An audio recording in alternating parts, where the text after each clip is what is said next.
सलाम, नमस्ते, सत श्री अकाल। मैं हूं रजा और आप देख रहे हैं रजाग्राफी का वॉर अपडेट। दोस्तों, आपको बताना बेहद जरूरी है कि रूस ने अपने मुंह से खुद कह दिया है कि परमाणु युद्ध का खतरा बढ़ गया है।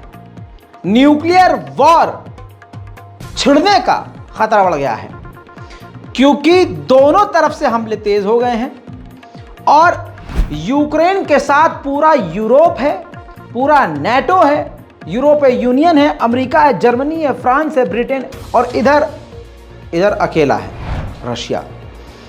ये खुद रूस ने कहा है परमाणु हमले की आशंका, परमाणु खतरा बढ़ गया है। जानकारी के लिए बता दूं, ये पूरी बात रूस का कोई ऐरा गहरा इंसान नहीं कह रहा है।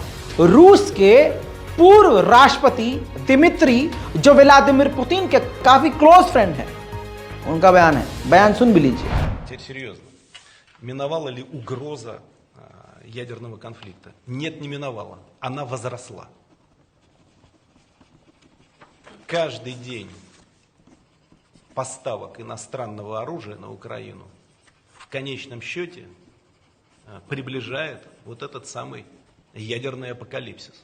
У меня, знаете, какое-то ощущение сложилось, что они до поры до времени не верили и не видели степень решимости России, ее президента или верховного главнокомандующего сделать то, что мы сделали. И они просчитались. Последствия гораздо сложнее, чем они могли бы быть, если бы они в декабре подписали. जापान को लेकर रूस के साथ जापान का टकराव होता रहता है और जापान के साथ अमेरिका, जर्मनी, फ्रांस ये सब हैं। तो जापान के करीब जो रूस के डिफेंस सिस्टम हैं, उसको रूस ने और मजबूत कर दिए हैं और उसको अपग्रेड कर लिया है। मिला जुला गेम चल रहा है। स्लोवाकिया ने कहा है कि 12 MiG-29 फाइटर जेट हम यूक्रेन को देंगे। अमेरिका इतना खुश हुआ, अमेरिका ने कह दिया जा स्लोवाकिया जी ले अपनी जिंदगी, तुमको हम अपने अटैक नए एडवांस हेलीकॉप्टर देंगे। दोस्तों, अब आपको याद होगा MQ-9 रीपर अमेरिका के ड्रोन को काले सागर में मारकर रूस ने गिराया था। जिन पायलट्स ने अमेरिका के खतरनाक MQ-9 रीपर को मारकर गिराया, उन पायलट्स को अवार्ड दिया गया और उसके बाद उनका इंटरव्यू सोशल मीडिया वायरल हुआ है। Несли дежурство по противовоздушной обороне, получили команду на вылет и составом экипажа выполнили полетный перехват беспилотного летательного аппарата, который двигался с целью нарушения государственной границы. После вылета сблизились с этим беспилотным летательным аппаратом, произвели опознавание его и выполнили маневры своей задачи. Конечно. उधर दोस्तों, वर्ल्ड बैंक का काफी बड़ा बयान आया है। वर्ल्ड बैंक ने कहा है कि यूक्रेन को 411 बिलियन डॉलर की जरूरत पड़ेगी पूरे यूक्रेन को दोबारा से बनाने के लिए। दोस्तों, एक बुरी खबर रूस के समर्थकों के लिए।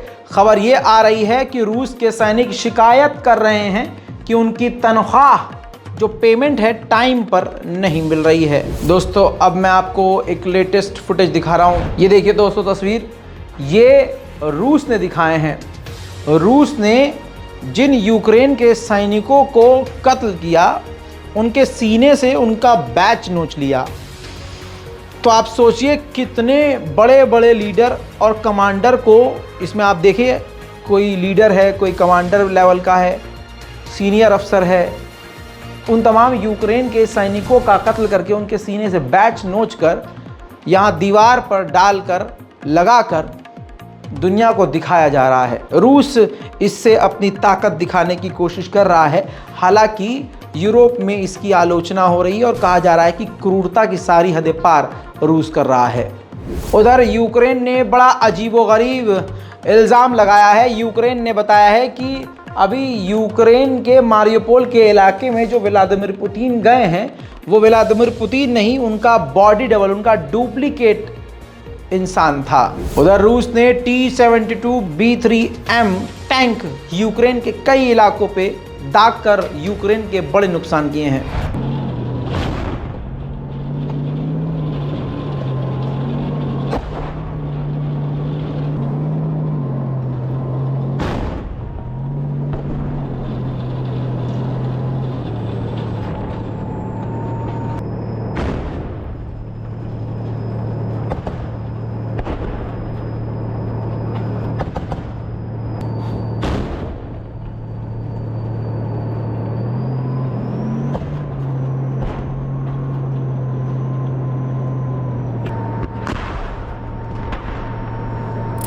दोस्तों बड़ी खबर यह भी है कि अमेरिका ने बयान जारी किया है कि रूस और चीन के बीच जो ये अहम मीटिंग हुई है, इससे ये बिल्कुल उम्मीद नहीं आई है कि ये जंग जल्दी खत्म होगी।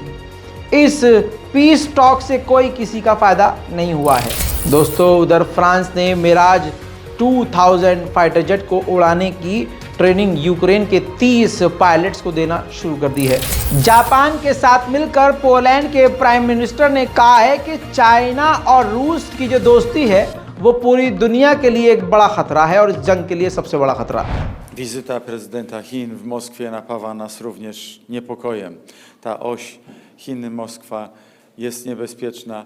Staramy się przekonywać Chiny, aby nie wspierały Rosji w jej agresywnej polityce międzynarodowej.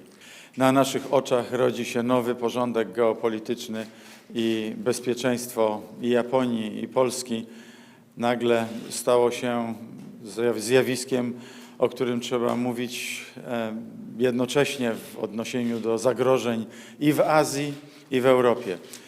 ウクライナ侵略の長期化により、ポーランドの負担が増加していることを踏まえ、中所得国に成長されたポーランドでありますが、ODA 対象国として扱い、精力的に案件を積み上げていくことを首相にもお伝えさせていただきました。उधर रशिया ने अमेरिका को चेताया है कि और हथियार अब यूक्रेन को देना बंद कर दे अमेरिका। बात करें यूक्रेन के सैनिकों की तो यूक्रेन की सेना ने रूस के सैन्य अड्डों को तबाह किया है। कई रूसी सैनिक इस हमले में मारे गए हैं। तबाही का मंजर आपके सामने।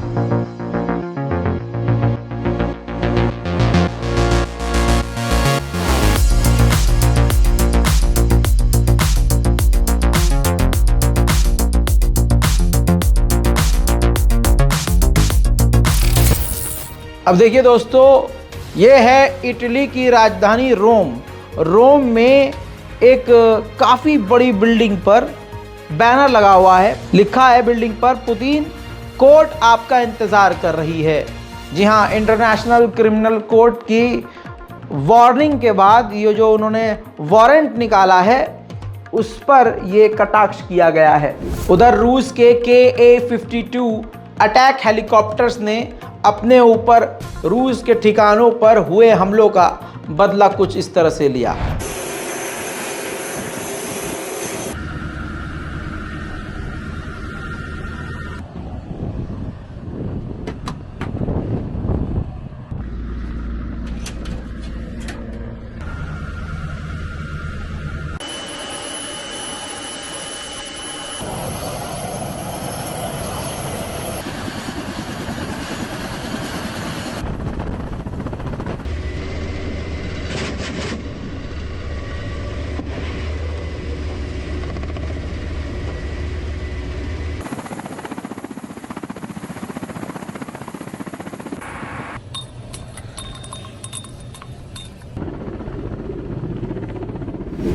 उधर रूस के डिफेंस मिनिस्टर ने साफ कर दिया है कि इस साल के अंत तक हम अपनी मिसाइल और रॉकेट सिस्टम को अपग्रेड कर चुके होंगे और पूरी तरह से अपग्रेड कर लेंगे। उधर दोस्तों मारियोपोल की मैं आपको ये तस्वीर दिखा रहा हूँ। ये देखिए, पूरी तरह से ये जो खंडर में तब्दील हो गया है पूरा शहर।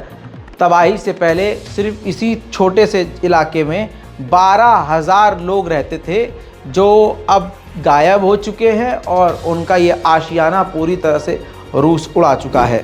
दोस्तों कोसोवो यूरोप का समर्थक है और सर्बिया रूस का साथी।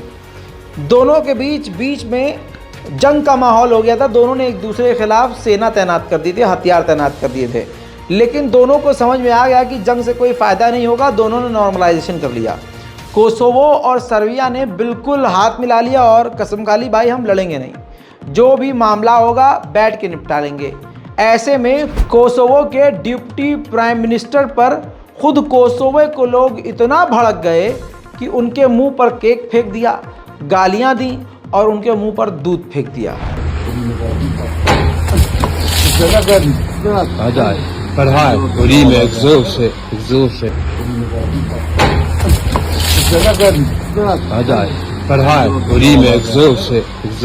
दोस्तों अब मैं आपको यूक्रेन की तरफ ले चलूं। यूक्रेन ने अपनी शक्ति दिखाई है।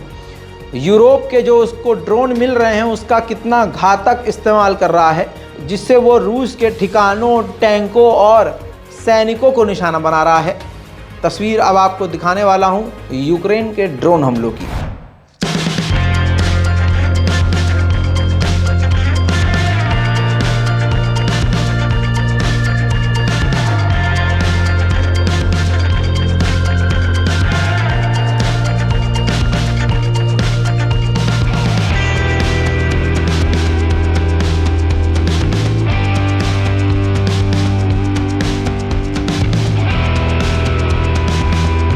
उधर अमेरिका ने दोस्तों क्लियर कर दिया है, अभी तक चाइना ने रेड लाइन क्रॉस नहीं किया है, यानी अभी तक चाइना ने लीथल वेपन्स नहीं दिए हैं रूस को। उधर रूस के समारा के इलाके में, रशिया के अंदर ये शहर है समारा नाम का, जहां पर हमला हुआ। हमले के बाद खतरनाक आग एक बार फिर से देखी गई।